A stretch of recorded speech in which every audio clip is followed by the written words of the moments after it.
আপনি মুর্শিদাবাদের মেয়ে পায়ে হেঁটে যাচ্ছে, কোথায় গো খালা, কোথা চললে? বাবা পাথর চাবড়ি চললো। কেন গো? বললে হুজুর বলেছে পায়ে হেঁটে গেলে হজের নেকি পাবেন। তোর হুজুরও মার খাবে আর তুই তো খাবিই খাবি। নাউজুবিল্লাহ। উত্তরপ্রদেশের বক্তা বায়ান করছে, আমার কাছে আছে বায়ানটা। মেদিনীপুরে কিছুদিন আগে ওই ভণ্ড এসেছিল, লোকের সামনে বলছে, अरे भाई बड़ा पीर अब्दुल कादिर जिलानी वो थे, उनका मर्तबा ये था कि बड़ा पीर कभी काबा घर तवाफ करने नहीं जाते थे, बल्कि काबा उनके घर पे आता था तवाफ करने। जोरे बोलুন नाउজুবিল্লাহ। এটা বড় পীরের নামে তহমত। ঘটনা আপনারা শুনেছেন। এই আমাদের দেশে, আমি হুগলি ডিস্ট্রিক্টে জলসা করছি, আমার থেকে বয়সে ছোট একটা বক্তা এসছে, কি বুঝলেন, ও হচ্ছে মোবাইলে পাস করা মৌলবি। কোথায় বললাম? মোবাইলে। এবং গলা ভালো লেগেছে। আমাদের দেশের ছেলে মেয়েরা কি দেখে? গলা। হুজুর যদি সুর করে বক্তব্য দেয়, বাবাজিরা মায়েরা বোনেরা আমার বাবাজিরা, এই বাংলাদেশে একজনকে দেখছিলাম জোকারের মতো টুপি পরে বলছে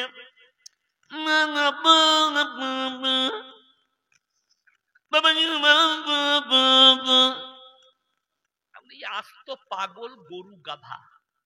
আচ্ছা, আমাদের দেশে বড় বড় আকাবির, আমার আব্বা যদি আসেন তো আপনাদিকে বলবেন, বুজুর্গ আলেম ভাই সবাই আমার সঙ্গে একবার সবাই বলুন তো লা ইলাহা ইল্লাল্লাহ। সবাই বলুন। কই কেউ লাম মেরে স্টেজে এলো না তো? এলো? কিন্তু বাংলাদেশের সিস্টেম আলাদা। হুজুর যদি বলেন লা ইলাহা ইল্লাল্লাহ, মাল একদম স্টেজের উপরে। দেখেন বাংলাদেশে একজনের দেখছি আন্ডারপ্যান্ট বেরিয়ে গেছে হুজুরের ঘাড়ে। খালা এরকম জিকির আমাদের দেশে নাই, আছে কিন্তু বাংলাদেশে পাবেন। এত ডিজাইন কোন দেশে নাই যতটা বাংলাদেশে আছে, এত ডিজাইন। আবার এক হারামখোরকে দেখলাম,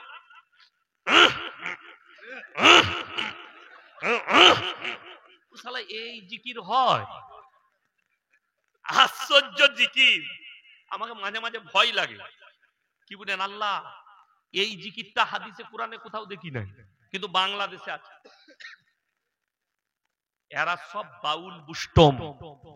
আমার ভাই গল্প গুজব করে এই হুগলিতে, আমি মসজিদে শুয়ে আছি, যেমন ছিলাম আমাকে ডেকে নিয়ে এলো, আমি তখন প্রস্রাব করে মুখ হাত ধুয়ে যাচ্ছি, এই মাত্র স্টেজে রাস্তায় হেঁটে যাচ্ছি, স্টেজ একটু দূরে, তো ওই ছেলেটা বায়ান করছে, দুটো বায়ান করেছে, দুটোই হচ্ছে কোরআন বিরোধী এবং আল্লাহ বিরোধী, রসুল বিরোধী, আল্লাহ বিরোধী। কেউ যদি আল্লাহর বিরুদ্ধে কথা বলে সে মুসলমান থাকবে না, কাফের হবে, কাফের হয়ে যাবে। শুনেলেন কি আল্লাহর বিরুদ্ধে? যে কথাটা আল্লাহ কোরআনে নিজের জন্য প্রযোজ্য করেছেন, কোন নবী পয়গম্বরের জন্য করেননি। কথাটা বলে। আচ্ছা, এই লোক কোনদিন মুমিন হতে পারে? আল্লাহ তাআলা যেটা নিজের জন্য করেছে কেউ যদি কারোর উপরে ফিট করে? কথাটা শুনেলেন কি বলছে? আমার বাবাজিরা মায়েরা বোনেরা, আর যদি সুর করে বলে, মেয়েরা বলে কি গলালো, বলে বুঝলি কি, লোক বুঝে নাই কিচ্ছু, খালি হুজুরের গলাটা ভালো এটা বুঝতে পেরেছে। আর আমাদের দেশে তো সুরে জলসা শেষ, সুর করে সুরেতে জলসা শেষ, বুঝলি কি, হুজুর বুঝিনি কিছু, হুজুরের খালি গলাটা ভালো ছিল। কি বায়ান করছে আমার ভাইয়েরা, আমার বাবাজিরা মায়েরা বোনেরা, বড় পীর আব্দুল কাদের জিলানী এত বড় পীর ছিলেন, এত বড় পীর ছিলেন, এত বড় পীর ছিলেন, গোটা পৃথিবীর যতগুলো সমুদ্র আছে, নদী আছে, যত পানি আছে আমার বাবাজিরা, সব পানিগুলো যদি কালি করে দেওয়া হয়, আর গাছগুলো যদি কলম করে দেওয়া হয়, আর পৃথিবীর মানুষ যদি বড় পীরের প্রশংসা লিখতে শুরু করে, আমার বাবাজিরা সমস্ত পানি শেষ হবে, কিন্তু বড় পীরের প্রশংসা লিখে শেষ করতে পারবে না। জোরে বলুন নাউজুবিল্লাহ। এটা কোরআন বিরোধী কিনা আমি প্রমাণ দিচ্ছি, আমাকে গাল দিবার আগে কোরআনটা শুনবেন। সূরা কাহাফ, কোন সূরা বললাম? সূরা কাহাফ, একবারই শেষ আয়াতের আগের আয়াত, কুল্লাউ কানাল বাহরু মিদাদাল লিকালিমাতি রাব্বি লানাফিদাল বাহরু ক্বাবলা আন তানফাদা কালিমাতু রাব্বি ওয়ালাউ জিনা বিমিথলিহি মাদাদা। হে আমার বিশ্বনবী, পৃথিবীর মানুষকে বলে দাও, গোটা পৃথিবীর যতগুলো সমুদ্র আছে সব পানিগুলো যদি কালি করে দিই, আর পৃথিবীর মানুষ যদি আল্লাহর প্রশংসা লিখতে শুরু করে, পানিগুলো সব শেষ হবে, আবার আমি অতটাই পানি দেবো, অতটাই কালি দেবো, সেই পানিগুলো শেষ হবে, কিন্তু কিয়ামত পর্যন্ত আমার আল্লাহর প্রশংসা লেখে শেষ করতে পারবে না। জোরে বলুন সুবহানাল্লাহ। আল্লাহ এটা কার জন্য বললেন? নবীর জন্য নয়, শুধুমাত্র আল্লাহ নিজের জন্য প্রযোজ্য করলেন, আল্লাহ নিজের প্রশংসা করলেন। বাকি পৃথিবীর কোন ব্যক্তি নিজের প্রশংসা করার যোগ্যতা রাখে না, একমাত্র আল্লাহ রাব্বুল আলামিন রাখে। এই মূর্খ বক্তা, গাঁজাখোর বক্তা, সিন্নিখোর বক্তা, গুটকাখোর বক্তা, জিলাপিখোর বক্তা ওই জায়গাটা, ওই কোরআনের আয়াতটা বড় পীরের নামে ফিট করছে। আজকে যদি বড় পীর আব্দুল কাদের জিলানী রাহমাতুল্লাহ আলাইহি জীবিত থাকতো, এই হারামখোর গুলোকে কাফের ফতোয়া দিত। তোর প্রসাদ খাওয়া হারাম না হালাল? হারাম। তার কারণ একটাই, মারাত্মক কারণ একটাই, সেটা হচ্ছে আল্লাহ ব্যতীত অপরের নামে উৎসর্গ করা। আমি একবার আমার আব্বাজির সঙ্গে তখন জলসায় গিয়েছিলাম তালবিলিম, তখন একজন মুসলিম বক্তা ছিল, মানে মুসলিম মানে বুঝতেই পেরেছেন, অমুসলিম থেকে মুসলমান।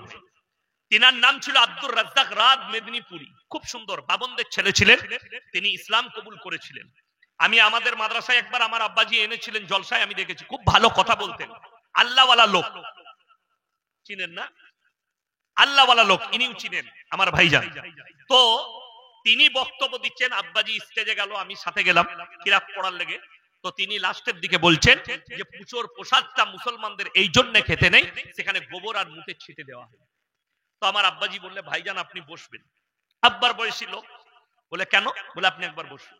আব্বাজান খুতবা পড়েননি, তাকে বলল যে আপনি বললেন মুসলমান দিকে যে মুতে ছিটে লাগার কারণে, মুত আর গোবরে ছিটে দেওয়ার কারণে এই প্রসাদ মুসলিমদের খাওয়া যায় না, তাইলে তলার মালগুলো যেগুলোই লাগে না ওপরগুলো ফেলে দিয়ে তলারটা তো খাওয়া যাবে। তিনি কিন্তু স্থির হয়ে গেলেন। আমার আব্বাজি বললেন, শুনেন, এইটা কোনো ফ্যাক্ট নয়, মুত আর গোবরটা মারাত্মক ফ্যাক্ট যেটা হচ্ছে, সেটা হচ্ছে আল্লাহ ব্যতীত অপরের নামে উৎসর্গ করার কারণে হারাম। আল্লাহ ব্যতীত ঠাকুরের নামে উৎসর্গ করার জন্য হারাম, আল্লাহ ব্যতীত কবরের নামে উৎসর্গ করার জন্য হারাম। এইগুলো থেকে আমরা সবাই বাঁচবো, জোরে বলুন ইনশাআল্লাহ। মুসলমান তো এটাই বাঁচতে পারছেন। খিচুড়ি হচ্ছে ওরস, আপনি চলে গেলেন খিচুড়ি খেতে, আমি তো খিচুড়ি খাবো, ওইটাই আজকে শুনেলেন। আমরা নিজেদের ধ্বংস নিজেরা ডেকে এনেছি, অন্য কেউ নয়। আমার আব্বাজি 55 বছর জলসা করছেন, আমার ভাই জানেন 55 বছর। গোলাম আহমদ মুর্তজা সাহেব নিজের জিন্দেগিতে 60 বছর জলসা করেছেন, 60 ইয়ার্স। তিনি দুনিয়া ছেড়ে চলে গেলেন, আল্লাহ জান্নাতি করুক, বলুন আমিন। তিনি সমাজের কতটা খিদমত করেছে আমরা আলেমরা এখন বুঝতে পারছি। একদিন আব্বাজি গল্প শোনাচ্ছিলেন যে আরে তোরা বাচ্চা ছেলে, আজকে আমরা ময়দান তৈরি করেছি, সেই ময়দানেই তোরা বক্তব্য দিচ্ছিস, বাস্তব কথা। মেদিনীপুরে একটা জঙ্গলসা বলে জায়গা আছে, বেরিয়ে জেনারেটর ভেঙে দিয়েছে। কারা? লাড্ডু পীরের লোকরা। জলসা করতে দিবে না, বলছে আমি আর গোলাম আহমদ মুর্তজা সাহেব 15 কিলোমিটার মাঠে মাঠে হেঁটে রেল স্টেশনে গেছি, 15 কিলোমিটার পায়ে হেঁটেছে রাতে, জলসা করতে লুকিয়ে পালিয়েছে। আজকে সেই জলসাগুলো জায়গাগুলো আমি গিয়ে ওই ডঙ্গল সাইড 3 বার জলসা করেছি। এত ভালো মানুষটা, এত ভদ্র লোক, সব একটা বয়স্ক লোক, একদম বয়স মানে 90 বছর বয়স হবে। সে আমাকে দেখে বলছে, শওকত সাহেবের ছেলে তুমি? আমি বললাম হ্যাঁ। বললে বাবা আল্লাহ আমাকে হিদায়াত দিয়েছে, আমি 1 কাল লাগিয়েছি, চেল্লা দিয়ে এসেছি। তোমার আব্বা যখন এসছিল আর মুর্তজা সাহেব, আমি আগে জেনারেটরে বাড়ি মেরেছিলাম। সেই লোককে আল্লাহ হিদায়াত দিয়েছে, জোরে বলুন সুবহানাল্লাহ। আজকে ওই জায়গা থেকে ফিরে এসেছি। সেই জায়গা আমি, আমার আব্বাজি সারা জিন্দেগি ভর জলসা করলেন, সারা জিন্দেগিটা কাটিয়ে দিলেন, জীবনটা কাটিয়ে দিলেন গোলাম আহমদ মুর্তজা সাহেব। আজও পর্যন্ত আপনি শিরকটাকে বুঝতে পারলেন না, আপনি কবরটাকে বুঝতে পারলেন না, এটা ঢিপিটা হারাম। আপনি মাজারটা বুঝতে পারলেন না? মক্কা থেকে মদিনা হাজী সাহেব বসে আছে, 470 কিলোমিটার রাস্তা, একটা মাজার নেই। আর আমার বাড়ি থেকে বেলডাঙ্গা 150 কিলোমিটার রাস্তা, 150,000-এর বেশি মাজার। তারা দিন বুঝেনি। আমি এক্ষুনি শুনালাম, উহুদের প্রান্তরে 70 জন সাহাবী শুয়ে আছে, একটা মাজার নেই, কবর। আমি নিচে দারুল উলুম দেওবন্দে গেছি, একটা আলেমের মাজার নাই, সব প্লেন কবর। কাসেম সাহেব নানদবী রহমতুল্লাহ আলাইহি প্লেন কবর, প্লেন। যতগুলো বড় বড় আলিমের দিন শুয়ে আছেন, প্লেন কবর। বড় কষ্ট লাগে, দুঃখ লাগে। আমাদের দেশের এদিকে বুঝিয়েছে হুজুরকে ডেকে জিয়ারত করাবি। কবরের জিয়ারত কে করবে? সকালবেলায় মসজিদের দরজায় দাঁড়িয়ে আছে, বাপ মরে গেছে, মসজিদের দরজায় দাঁড়িয়ে আছে, কি ব্যাপার? হুজুর, আমার বাপের কবর জিয়ারত করতে হবে। হুজুরকে নিয়ে যাবে। হুজুর 3 দিন কবর জিয়ারত করেছে। 4 দিনের বেলায় হুজুরকে বলছে, হুজুর লুঙ্গিটা কি কালারের লুগো? বলে সাদা লিবে একটু, আর দেখবে ইসমাইল হলে লিবে। আর গেঞ্জি বললে লাক্স কোজি কোম্পানির গেঞ্জি লিবি। ওই কবর জিয়ারত করা ইমামকে ভাড়া করতে হচ্ছে কেন?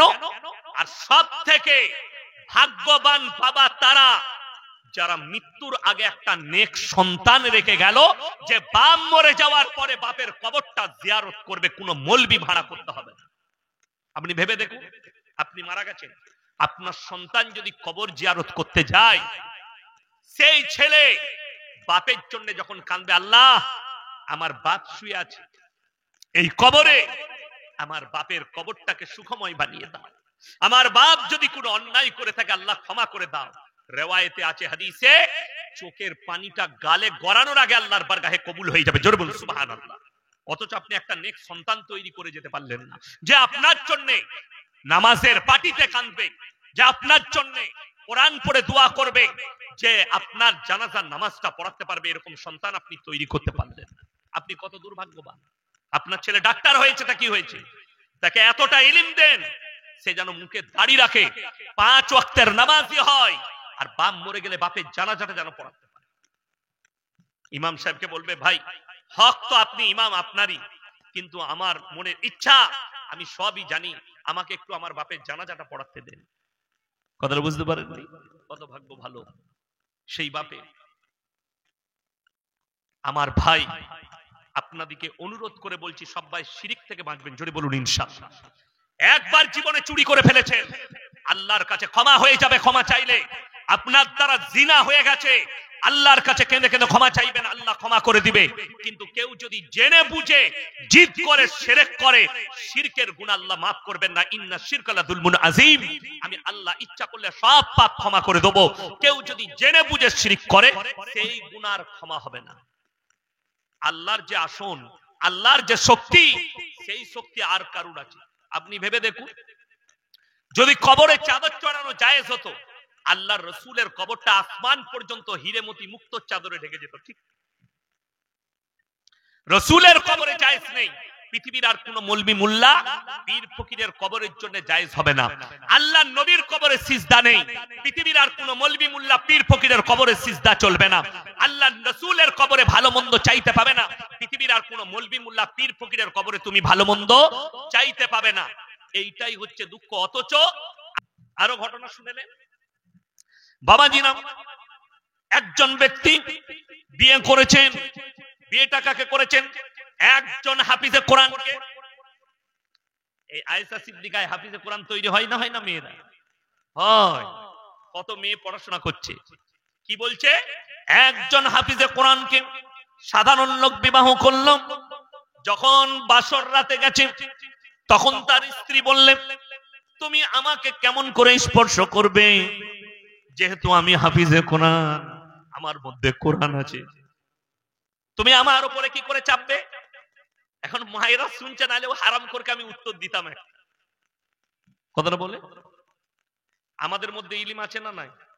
কথা বলে না? আমিও হাফিজে কোরআন, আমার বিবি কিন্তু সাধারণ মেয়ে, হাফিজে কোরআন নয়, তো তাকে আমি বুকে চাপিয়ে আদর করতে পাবো না? তাহলে কি করে চাপবে? সে হাফিজুল হয় তো। ये হারামখোর বলছে হাফিজে কোরআন নয় বলে বউ বলছে তুমি আমার উপরে চাপতে পাবে না। এই হারামখোর গুটকাখোর দিকে মারার লোক না। কি করতে হবে তাহলে? বললেন এই ব্যক্তি বড় পীরের কাছে গেলেন আর বড় পীরকে বললেন বাবা আমি তো হাফিজে কোরআন নয়, আমার বউ হচ্ছে হাফিজে কোরআন, তাই আমি আমার বউয়ের উপরে কি করে চাপবো, তাই আমি হাফিজে কোরআন কি করে হব? বড় পীর বললে বাবা চিন্তা নেই, ফজরের নামাজটা তুমি আমার পেছনে পড়বে। সেই ব্যক্তি ফজরের নামাজ পড়েছেন, বড় পীরের ডান দিকে বসেছিলেন, ডান দিকে বড় পীর নামাজ পড়িয়া সালাম ফিরেছেন, আবার বাঁ দিকে ফিরেছেন। বলছে ডান দিকে যারা ছিল তারা সবাই হাফেজ হয়ে গেছে, ওই মালকটাও হাফেজ হয়ে গেছে, যা বুঝে করগা। পেলি কোথায়? আমি বললাম ঘটনা পেলে কোথায়? শুনেছি। শোনা মৌলবি, পড়া মৌলবি নয়, কিতাব পড়া মৌলবি হলে এই ধরনের গুটকা করেই। একটা চাল আদায়কারী আছে আপনাদের মুর্শিদাবাদে, তার নামটা কি চুচকোপাড়া তাহের না কি নাম, চাল আদায় করতো দিয়ে এখন বক্তা হয়েছে।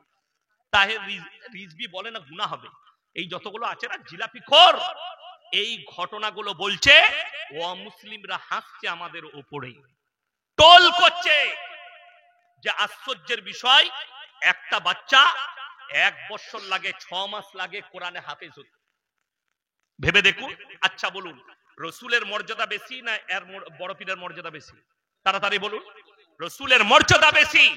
গোটা পৃথিবীর মৌলবীকে আমি চ্যালেঞ্জ দিলাম, ভারতবর্ষের আলেম দিকে, এই গুটকাখোরের মৌলবী হোক, আহলে হাদিস হোক, আর দেওবন্দি মৌলবী হোক, আর ফুরফুরার মৌলবী হোক, একটা যদি আমাকে হাদিস বার করে দেখাতে পারে, একটা যায়িফ হাদিস দেখাতে পারে যে রসুলের পেছনে অমুক সাহাবীরা নামাজ পড়েছেন, সালাম ফিরা মাত্র তারা হাফেজ হয়ে গেছে, একটাও নাই। অথচ এই গুটকাখোরকে বুঝাবে কে? গল্প দিয়ে ভরে দিয়েছে। এটা বড় পীরের নামে তহমত, মিথ্যা বানানো গল্প। আর ইসলাম টিকে আছে সত্যর উপরে, ঠিক কিনা কথা বলে? শুধু এই গল্প নয়, বাবাজি নাম বড় পীর আব্দুল কাদের জিলানী খানা খেতে বসেছেন, দেশি মুরগি দিয়ে ভাত খাচ্ছেন। বাবাজিরা আজকে আমাদেরকে কি দিয়ে ভাত দিল? দেশি মুরগি। বড় পীর খাচ্ছেন, হাড্ডিগুলো একদিকে রাখছেন। তেনার মুরিদ বললে বাবা আপনি যে হাড্ডিগুলো খেয়ে রাখছেন এটা কিসের জন্য? বড় পীর বললে বাবা চিন্তা করো না, আমি যে হাড্ডিগুলো খাচ্ছি, এই মুরগির মাংসের হাড্ডিগুলো রাখছি, আমি বড় পীর খাবার পরে এই মুরগিটাকে পুনরায় আবার জীবিত করার ক্ষমতা আমি বড় পীর রাখি। জোরে বলুন নাউজুবিল্লাহ। এই বক্তব্য চলছে আর হাসছে অমুসলিম ভাইরা, টোল করছে যে ইসলামটা গল্পে ভরা, অথচ এটা ইসলামই নয়। রাসূল আকরাম সাল্লাল্লাহু আলাইহি ওয়াসাল্লামের জীবনে এরকম ঘটনা ঘটেনি যে নবীজি দুম্বা মাংস খেয়েছেন, দুম্বা জীবিত হয়ে গেছে। নবীজি বকরি খেয়েছেন, বকরি জিন্দা করে দিয়েছেন। একটাও দলিল নেই হাদিসে, অথচ হারামখোর বড় পীরের নামে তহমত লাগাচ্ছে। আমি চ্যালেঞ্জ ছুড়ে বললাম, পৃথিবীর যতগুলো গুটকাখোর আর জিলাপি হুজুর আছে, একটা যদি খাজা বাবার প্রমাণ নিয়ে আসতে পারে যে খাজা মঈনুদ্দিন চিশতি বলেছেন আমি মরে যাওয়ার পরে ভারতের মানুষরা শোনো, আমার কবরে সিজদা দেবে, আমার কবরে চাদর চড়াবে, আমার কবরে চিন্নি দেবে, আমার কবরে মুরগি নিয়ে এসে মান্নত করবে, একটা যদি লেখা খাজা বাবার দেখাতে পারে, আমি জীবনে আর সমাজের বুকে মুখ দেখাবো না, বক্তব্য দেবো না, আমি মাদ্রাসায় ক্লাস করব। এটা আমার চ্যালেঞ্জ। কিন্তু আমি বলে যাচ্ছি, বেলডাঙ্গার মানুষ নিজেরা শিরক থেকে বাঁচুন। সকলে জোরে বলুন ইনশাআল্লাহ। নিজেরা শিরক থেকে বাঁচুন। আমার ভাই কি প্রশ্ন আছে? ভণ্ড পীর সাদিকুর রহমান বলেছে মিজানুর রহমান আজহারীর যে গলা কেটে আনতে পারবে তাকে 10 লক্ষ টাকা পুরস্কার দেওয়া হবে। এই বিষয়ে আপনার কিছু বলুন। তো তার সাহস থাকলে কাটবে। এরা তো আমাকেও খুঁজে মারার লেগে, আমি কি করব? পেলে মারবে আর না হলে মার খাবে। আজহারী বলেছে যে স্বাধীনতার পর থেকে আমরা কিছু পাইনি, একদল খেয়েছে আর একদল খাওয়ার জন্য রেডি হচ্ছে। উত্তাল বাংলাদেশ এই নিয়ে কিছু বলেন। যা বলেছে ঠিক বলেছে।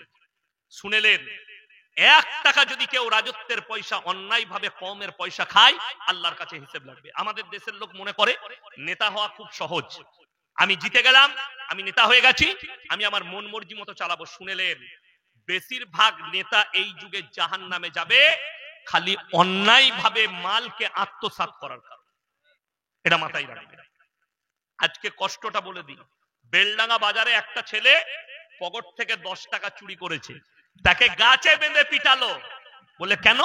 বলে এই বাচ্চাটা চুরি করেছে। তাকে বেঁধে হাঁটেতে পিটাচ্ছে, এই বাচ্চাটা চুরি করেছে, চোর। অথচ যারা কমের লাখ লাখ টাকা মেরে নিচ্ছে তাদেরকে স্টেজে নিয়ে এসে আপনি গলায় মালা পরিয়ে বলছেন এটা সমাজসেবী। আমি বললি খারাপ মলবি, বড় কষ্ট লাগে। সব থেকে দুঃখ এই মুর্শিদাবাদ মালদা জেলায় দিনাজপুরে স্টেজে আলেমরা বক্তব্য দিচ্ছে, নেতাদিকে ডেকে নিয়ে এসে বক্তাকে বলছে আপনি চুপ করুন, উনি দুটো কথা বলবে। এটা কিয়ামতের আলামত। রাসূলের হাদিসে আছে যখন আলেমদিকে বেজ্জতি করা হবে তখন জেনে রেখে দিবে ইলমের থেকে আগে বড় বড় আলেমদিকে আল্লাহ তুলে নেবেন। মূর্খরা দেশ চালাবে আর শিক্ষিতরা বসে থাকবে। আলেমদিকে স্টেজে বেজ্জতি করানো হবে। একটা আলেম বক্তব্য দিচ্ছে, একটা বক্তা বক্তব্য দিচ্ছে একটা ইসলামিক স্টেজে, আর একটা নেতাকে নিয়ে এসে মদ খায় না, গাঁজা খায় না, জিনা করে, আল্লাহ ছাড়া কেউ জানে না, নিয়ে এসে বলছে ইয়াসিন সাহেব আপনি 10 মিনিট দাঁড়িয়ে যান, ও হারাম করে বক্তব্য দিন। আমি তো নিয়ত করেছি যেদিন আমার সাথে ঘটবে আমাকে তো লাস্টেই চাপায়, সেই দিনে স্টেজ থেকে নেমে গাড়িটা চেপে ঘর চলে যাবো। কারণ বাপের হিম্মত হবে না, আমার গাড়ি যদি ভেঙে আগুন লাগিয়ে দেয় তাও আর জলসাই চাপবো, আমাকে মার্ডার করে দিলেও চাপবো না। বড় কষ্ট লাগে। আপনি চলুন আমাদের বর্ধমান জেলায়, স্টেজ তো দূরের কথা, জলসার পোস্টারে একটা নেতার নাম দেখতে পাবেন, খালি আমি মুর্শিদাবাদে দেখতে পাই। ওদের নাম কেন দিবেন? এই মাদ্রাসা শুধু একটা নেতার জন্য চলছে? এই দিন, এই মসজিদ আল্লাহর ঘর, কারুর পয়সার উপরে নির্ভর করে চলে না, আল্লাহ দ্বারা চলে। আল্লাহ যার দিলকে দিবে সে মসজিদে মাদ্রাসায় পয়সা দিবে, ঠিক কিনা? আল্লাহ দিন আল্লাহ চালাচ্ছে, আর আপনি ভরসা রেখেছেন একটা নেতা আমাকে 50,000 দিবে, সে জিনা করুক আর যাই করুন, একটা আলেমকে বেজ্জতি করে বস করিয়ে তাকে দিয়ে বয়ান করাচ্ছে। এর থেকে দুঃখ আর কি আছে? ওই জন্য দুঃখের সঙ্গে বলছি এসব কাজগুলো করবেন না। 2025 সালে 25শে জানুয়ারি সমস্ত গ্রহগুলো এক গতিতে এক সারিতে হবে বলছে বিজ্ঞানীরা। এই ব্যাপারে আপনি কিছু বলুন। কোন সালে? 25 সালে 25শে জানুয়ারি 25 কেজি গাঁজা খেয়ে বলেছে। 14ই ফেব্রুয়ারি ভালোবাসা দিবস পালন করে। কিছু বলে থাকুন এই ব্যাপারে। আমি তো বলেছি বেঈমান কাফের ইহুদিদের একটা মারাত্মক ঠান্ডা মাথায় চাল, মুসলিম দিকে জিনায় লিপ্ত কর। 14ই ফেব্রুয়ারি ভালোবাসা দিবস নয়, বেশ্যা দিবস, দেহ ব্যবসা দিবস। তারা নাম রেখেছে ভ্যালেন্টাইন ডে। 14ই ফেব্রুয়ারি কাজ হচ্ছে জিনা করা। তারা নাম রেখেছে রোজ ডে, কাজ হচ্ছে জিনা করা। তারা নাম রেখেছে চকলেট ডে, কাজ হচ্ছে জিনা করা। তারা নাম রেখেছে কিস ডে, কাজ হচ্ছে জিনা করা। এগুলো ঠান্ডা মাথায় জিনা করাচ্ছে। আর রাসূল আকরাম সাল্লাল্লাহু আলাইহি সাল্লাম কিয়ামতের আলামত গুলোর মধ্যে মারাত্মক আলামত, যখন রাস্তাঘাটে কুকুরের মতো জিনা হবে জানবে যে কিয়ামতের আলামত এসে গেছে, কিয়ামত কাছে চলে এসেছে। এয়ারপোর্টে যাচ্ছে, কাকে ছাড়তে? গার্লফ্রেন্ডকে। কি বুঝলেন? গার্লফ্রেন্ড কোথায় যাবে? মুম্বাই যাবে, এয়ারপোর্টে ছাড়তে এসছে। কি বুঝলেন? টেস্কি থেকে নেমে চলে যাবে। তুমি চলে যাচ্ছ, হ্যালো, কিস খাচ্ছে মুখে, হারাম করে। এটা তো জিনা, স্পষ্ট জিনা। আমাদের দেশে দুঃখ কি লাগে জানেন? মুসলিমদের মেয়ে বোরকা পরে হিজাব পরে স্কুলে গেলে তাকে কোর্টে কেস লড়তে হয়। আর যারা ন্যাংটো বাজারে এয়ারপোর্টে আর দিল্লিতে বোম্বাইয়ে খুঁজে বেড়াচ্ছে যে আর্টিস্টরা, তাদেরকে বলা হয় নাইস, বিউটিফুল, বিউটিফুল লুক। আর আমাদের ছেলেরা তো ওইগুলোই ভালোবাসে। ঘরে এসে বউকে বলছে তোকে না খেপির মতো লাগে, আর মোবাইল খুলে দেখাচ্ছে দেখ হিমা মালিনী এখন বয়স হয়ে গেছে, তাকে কিরকম লাগছে, দেখ তোকে এরকম লাগে কেন? আরে হারামখোর, তোর বউটাকে একবার বহরমপুরে নিয়ে যা, পার্লারে একবার মেকআপ করা, হিমা মালিনীর থেকেও মাধুরীর থেকেও ভালো লাগবে। হিমা মালিনীর বয়স হচ্ছে কত? 70 না কত? 74। কিন্তু তাকে আপনি ফিল্মে দেখবেন মনে হচ্ছে জানো 45 বছর বয়স। কি ওটার নাম? মেকআপ। শাহরুখ খানের বয়স কত? 59, বুড়ো হয়ে গেছে, কিন্তু মেকআপে মনে হচ্ছে 14, 20 বছর, 25 বছরের যুবক, ঠিক কিনা? শুনেলেন রাসূলের হাদিস, যারা মুখেতে দাড়ি রাখবে এটা মরদের আত্মপ্রকাশ পাবে, পুরুষত্বের। আপনি যারা দাড়ি চাচ্ছে তাদের গালে একজনে হাত লাগান। যারা দাড়ি চাচ্ছে কি বুঝলেন, মনে হচ্ছে যেন গন্ডারের চামড়া। আর আমাদেরটা হাত লাগিয়ে দেখেন, জীবনে হাত লাগাই দেখুন, ক্রিমও ব্যবহার করি না, কিচ্ছু করি না, কি মনে হচ্ছে? হাত দিয়ে দেখুন না, কোনো অসুবিধা না। আমার ভাই, তোমার বিবিকে সাজালে ওর থেকে সুন্দর লাগবে। তুমি যে নারীটাকে দেখছো, আপনি তার কাছ থেকে নজর ফিরিয়ে এলেন। মুসলিম দিকে অনুরোধ করছি, আপনার বিবি বাইরে গেলে তাকে বলো ঢাকা দিয়ে যাও শরীর। আপনি আপনার হুকুম করুন, সে যদি পালন না করে বিপদে পড়বে। আর কি আছে? ভারত বাংলাদেশ সীমান্তে বিটিএস জওয়ান ও কৃষকদের, বিজেপি জওয়ান ও কৃষকদের সংঘর্ষ হচ্ছে, এ ব্যাপারে কিছু আপনি বলুন। আমি জানি না কি হয়েছে, আমি দেখবো তারপরে বলবো। আমার লাস্ট বক্তব্য হচ্ছে, আপনারা অনেক দিয়েছেন, এরপরে আমি বলবো। কোরআনে পারা কটা আছে বাবা? 30টা। যারা ভালোবাসেন আমি বলবো 30 জন ব্যক্তি 1000 করে টাকা আমার হাতে কে দিবেন নগদ, যদি না থাকে ফোন পেতে দিবেন। 30 জন ব্যক্তি এই মসজিদের জন্য, আল্লাহর ঘরের জন্য। 30টা, তাড়াতাড়ি উঠুন। 1000 করে বলেছি, 30টা মসজিদের জন্য, আল্লাহর ঘরের জন্য। 30 জন ভাই তাড়াতাড়ি নিয়ে আসুন, আমার পরে বক্তা আছে, এক্ষুনি আসবেন। 30 জন ভাই আমি আপনাদের কাছে চাইছি, কেউ উঠে যাবেন না, কেউ উঠে যাবেন না। 30 জন ভাই 1000 করে দেন। মায়েদের মধ্যে যদি কেউ থাকে, 1000 করে টাকা চেয়েছি মাত্র আমি, 1000। তাড়াতাড়ি বলে, মাত্র 1000 নিয়ে এসো। মাশাআল্লাহ। কি নাম বাবু? বে নামে। এই দেখুন 1000 টাকা নম্বর 1 চলে এসেছে। একটু তাড়াতাড়ি করি ভাই, আমি 30 জন। মাশাআল্লাহ। এই দেখেন, আল্লাহ, একটা, দুটো, তিনটে, তিনটে একে 4টা চলে এসেছে। মাশাআল্লাহ। বে নামে 5টা। মাশাআল্লাহ। 6টা ভাই তাড়াতাড়ি। এই দেখেন 7টা, আমি 30টা চেয়েছি। মাশাআল্লাহ। 8টা। আমার ভাই কে আছেন? তাড়াতাড়ি, 30টা চেয়েছি, এখনো 22টা বাকি আছে। 8টা হয়েছে, যদি পয়সা না থাকে ফোন পেতে দেন ভাই। 8টা আমি চেয়েছি, 30টা চেয়েছি, 8টা হয়েছে। তাড়াতাড়ি আসেন, তাড়াতাড়ি। যদি কেউ 2000 দেন, 5000 দেন, যদি কেউ 10,000 দিতে চান তাও হবে। আমি খালি 30টা চেয়েছি। মাশাআল্লাহ। কই দা? এই দেখেন স্ক্যানার আমার হাতেই আছে, এসে মেরে যান তো মোবাইলে কার কার টাকা আছে। কেউ নেই? শুনেলেন, হাদিসে আছে জাকিরা, গচ্ছিত সম্পদ। মানুষ কিয়ামতের দিনে কাঁদবে। পৃথিবীতে সব থেকে দামি জায়গা, দুটো জায়গা। এক হচ্ছে আল্লাহর ঘর। মাশাআল্লাহ। ভালো আছেন? আল্লাহ আপনার শরীরকে সুস্থ রাখুন। এই দেখেন, ইনি 1000 টাকা দিয়েছেন, 9টা হলো, 10টা হলো, আর 20টা লাগবে। নবীজি সাল্লাল্লাহু আলাইহি সাল্লাম বলেছেন, জাকিরা, গচ্ছিত সম্পদ, মানুষ কিয়ামতের দিনে কাঁদবে। পৃথিবীর নাম্বার 1 জায়গা, সেটা হচ্ছে আল্লাহর ঘর, মসজিদ, যেখানে ইবাদত হয়। এই মসজিদ কমিটি নিজের জন্য নয়, আল্লাহর ঘরের জন্য চেয়েছে। কি নাম? মাশাআল্লাহ। দেখেন দুটো দিয়েছে, 12টা। এই একটা 13টা। হ্যাঁ গো, ফোন পে কারুর নাই? ফোন পেতে টাকা ইনশাআল্লাহ দেখি এইখানে রাখলাম। ভাই কে আছেন? এই 30টা তাড়াতাড়ি বলো। আমি 30টা চেয়েছি, দুটো। মাশাআল্লাহ। কটা হলো গো? 12টা, 15টা হলো।